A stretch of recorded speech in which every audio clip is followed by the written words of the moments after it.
दिसंबर का महीना था। हाड़ कपाने वाली बर्फीली हवाएं चल रही थी। रात के लगभग 11 बजे अशोक अपनी पत्नी के साथ रेलवे स्टेशन के प्लेटफॉर्म पर बैठा था। ट्रेन आने में लगभग 1 घंटे का समय बाकी था।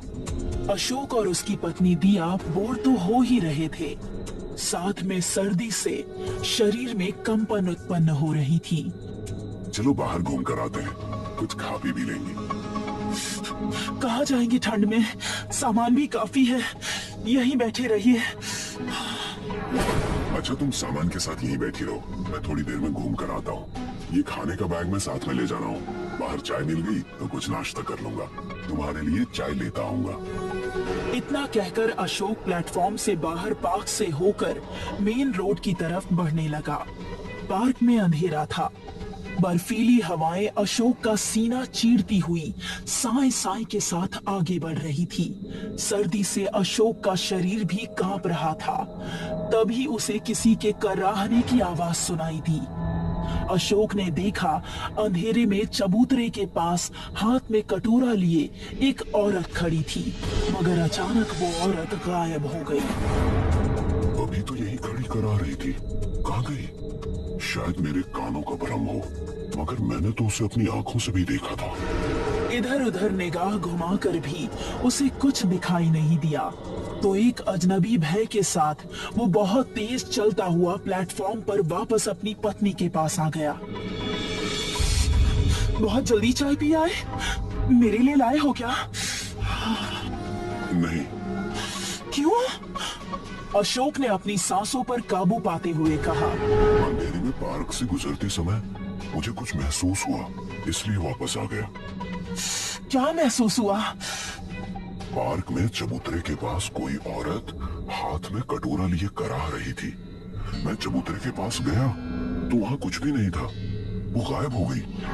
अरे, शायद तुम्हारा भ्रम होगा। भूत प्रेतों को तो मैं भी नहीं मानता, मगर अपने कानों से सुनी कराह और आंखों से देखी उस औरत को कैसे भूल जाऊं? दोनों बात करते हुए ट्रेन का इंतजार करने लगे। ट्रेन भी अपने समय से आ गई, तो दोनों अपनी रिजर्व सीट पर बैठ गए। उन दोनों के बराबर वाली तीसरी सीट खाली ही रही। ट्रेन अपने समय से चल दी। लगभग 10 मिनट बाद उन दोनों के बराबर वाली सीट पर टीटी एक महिला को बिठा कर गया। कुछ समय बाद अशोक और दिया दोनों अपनी अपनी सीट पर सो गए। अभी ठीक से अशोक की आंखें लगी भी नहीं थी कि उसकी पत्नी ने झकझोरते हुए उसे जगाया। क्या बात है? बात तो कुछ नहीं है, पर कुछ घुंघरू बजने जैसी आवाज मुझे सुनाई दे रही है। अशोक अपनी पत्नी के पास ही सीट पर बैठ गया, मगर बराबर में बैठी महिला किसी मूर्ति की भांति बैठी थी।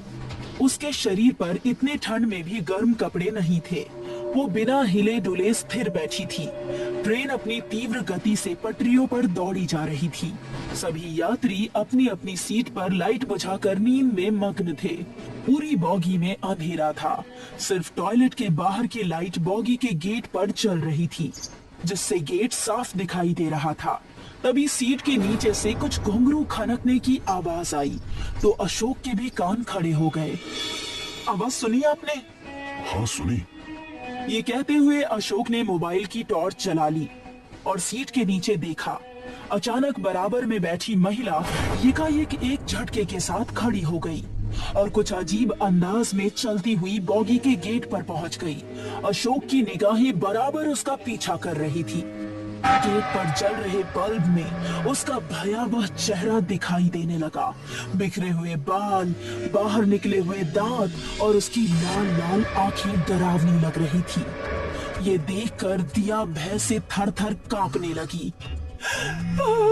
ये क्या बना है अशोक? पता नहीं दिया, ये जरूर कोई डायन या चुड़ैल है। ये शायद वही है जिसके बारे में मैंने कुछ देर पहले तुम्हें बताया था ना। अचानक उस चुड़ैल ने दिया को अपनी ओर खींच लिया और चेहरे को गेट से रगड़ डाला। रक्त के फुहारे के साथ उसके चेहरे पर मांस भी लटकने लगा। अशोक ने तुरंत अपने कैबिन की लाइट जला दी। लाइट जलते ही उस डायन ने दिया को पकड़कर तुरंत ट्रेन से बाहर छलांग लगा दी। अशोक की चीख निकल गई। चीख पुकार सुनकर अन्य यात्री भी जागकर अशोक की तरफ भागे। क्या हुआ? क्यों चिल्ला रहे हैं? मेरी बीवी भाई साहब, डब्बे में कोई चुड़ैल थी। वो 2 घंटे से हमारे बराबर वाली सीट पर बैठी थी। उसके चेहरे पर मांस के लोथड़े लटक आए थे और उनमें से रक्त भी बह रहा था। उसने मेरी बीवी को पकड़कर ट्रेन से बाहर छलांग लगा दी। अशोक उन्हें सबूत दिखाने के लिए गेट पर लगा हुआ खून दिखाने लगा। सब लोग गेट की तरफ देखने लगे, मगर गेट पूरी तरह से साफ था। वहां कोई भी खून का धब्बा नहीं था। भीड़ में से एक व्यक्ति ने चिल्लाकर कहा, लगता है इसने ही अपनी बीवी को धक्का दिया होगा और हम सबको बेवकूफ बनाने के लिए हमको ये झूठी कहानी सुना रहा है। अगले स्टेशन पर इसे पुलिस से गिरफ्तार करवा दो। नहीं भाई साहब, मैं झूठ नहीं बोल रहा। मैंने सब कुछ अपनी आंखों से देखा है। बकवास मत करो, ये तुम्हारी आंखों का भ्रम होगा या दिमाग का कोई रोग। जाकर डॉक्टर से अपना इलाज कराना। मेरी पत्नी को वो अजीब सी औरत ले गई। अचानक बोगी के दूसरे गेट पर सबको किसी महिला के हंसने की आवाज सुनाई दी। सब उस ओर देखने लगे।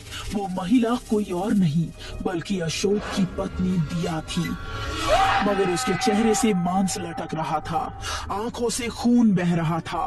उसके दांत लंबे और भयानक थे। उसके पैर में मोटे मोटे घुंघरू बंधे हुए थे, मगर पैर उल्टे थे। अशोक ने डर कर और चिल्लाकर कहा, दिया, ये तुम्हें क्या हो गया? तुम्हारे साथ उस चुड़ैल ने क्या किया? मगर दिया के ऊपर अशोक की बातों का कोई फर्क नहीं पड़ा। वो अजीब अंदाज में हंसने लगी और वो धीरे धीरे चलकर अशोक के और नजदीक आने लगी और अचानक वो नॉर्मल हो गई। आओ अशोक, हम दोनों साथ रहेंगे। मेरे पास आओ। तुम मुझसे डर क्यों रहे हो? तुम इतना घबरा क्यों रहे हो, बताओ। यात्रियों में डर से खलबली मच गई। अशोक दौड़कर अपनी पत्नी के पास जाने ही वाला था कि उसके कानों में एक बाबा की भारी आवाज गूंजी। उसके पास जाने की गलती मत करना। अब वो तुम्हारी पत्नी नहीं है बल्कि एक डायन है। अशोक और सभी यात्रियों ने जैसे ही मुड़कर देखा तो वहां पर एक साधु बाबा खड़े हुए थे जो उस डायन को घूर रहे थे। तू मेरा कुछ नहीं कर सकता। तू अच्छी तरह से जानता है कि तू मुझे खत्म नहीं कर सकता। आज इस जगह पर सब मरेंगे और मैं सबसे ज्यादा शक्तिशाली हो जाऊंगी। खत्म नहीं कर सकता तो क्या हुआ? तुझे रोक तो सकता हूँ। इतना कहकर बाबा ने सफेद रंग का पदार्थ उस चुड़ैल के ऊपर फेंक दिया और दिया की चीख पूरे डिब्बे में गूंज गई। मैं वापस आऊंगी अशोक, मैं जरूर वापस आऊंगी। और देखते ही देखते वो हवा में विलीन हो गई। अशोक रोता हुआ घुटनों के बल बैठ गया। रो मत बेटा, तुम्हारी बीवी के भाग्य में यही लिखा था। ये डायन ऐसे ही मुसाफिरों को ले जाकर उसका खून पी लेती है और उसके शरीर पर अपना कब्जा जमा लेती है। जिस स्त्री को इसके घुंघरुओं की आवाज सुनाई देती है, उस स्त्री को ये डायन अपना शिकार बना लेती है। इतना कहकर अचानक वो बाबा गायब हो गए और सारे मुसाफिर हैरत में पड़ गए। आज भी अशोक अपनी पत्नी दिया को बहुत याद करता है और उसके आने का इंतजार करता है।